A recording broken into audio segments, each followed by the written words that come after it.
Shahrukh Khan champion. এবারের IPL ট্রফিটা শাহরুখের জন্য বললে একেবারেই মন্দ হয় না। বলিউড বাদশাহ, শুধু বলিউড কেন, গোটা দুনিয়ার সিনেমাজীবী তাকে এক নামে চেনে। একটু বাড়াবাড়ি হবে হয়তো। এই শাহরুখ অবশ্য অনেকখানি ক্রিকেটেরও। নিজে অসুস্থ ছিলেন, তাতে অবশ্য বয়েই গেছে। ছুটে গেছেন একের পর এক স্টেডিয়ামে, গ্যালারি থেকে মাঠ। মানুষকে ভালোবেসেছেন, ভালোবাসতে শিখিয়ে গেছেন। ক্রিকেটের জন্য এই এক ভিন্ন শাহরুখ, কিংবা চেনা স্যারকেই। কলকাতার মালিক, দলটার সাথে ডে ওয়ান থেকেই। দুঃখের স্মৃতি কিংবা আনন্দের দলের সঙ্গেই ছিলেন। জেনে গেছেন স্পোর্টসের ওই চিরকালীন ভাষা। এখানে হেরে যাওয়া কিংবা থেমে থাকা বলে কিছুই নেই। শাহরুখকে অবশ্যই এবার 3 নম্বর আইপিএল ট্রফিটা উপহার দিয়ে রেখেছে নাইট রাইডার্স। শাহরুখ নিজের টিম মালিক, তবে বড় গুণ একটুও বাড়াবাড়ি করেন না। লোকটার জানা আছে কোথায় কতটুকু বলতে হয়, কোথায় থামতে হয়, আর কোথায় প্লেয়ারদের বাহবা দিতে হয়।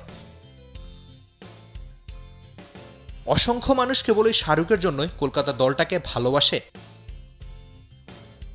KKR, I support KKR. Why you support it? Because it's Shah Rukh Khan. Kolkata নিয়ে না কিছু বলার নেই, নাইট রাইডার্স নিয়েও কিছু বলার নেই। A1 টিম, আর যাই হয়ে যাক না কেন, we are KKR, we always will be KKR. Yes, obviously, every year, even if they lose, we support KKR. That's the spirit that we have. All the best, KKR করবো, লড়বো, জিতবো রে। শাহরুখ নিজেই একবার এসে জানিয়ে দেন, আমি তো অনেক তারার শেষ তারা। স্পোর্টস শুরু থেকেই তাতে শাহরুখের প্রচণ্ড আগ্রহ।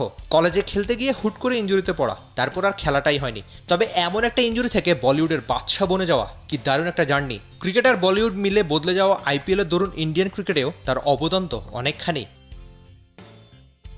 একজন শাহরুখ খান সিনেমা, স্পোর্টস সব মিলিয়ে জীবনের সব রঙই দেখেছেন অনেক আগেই।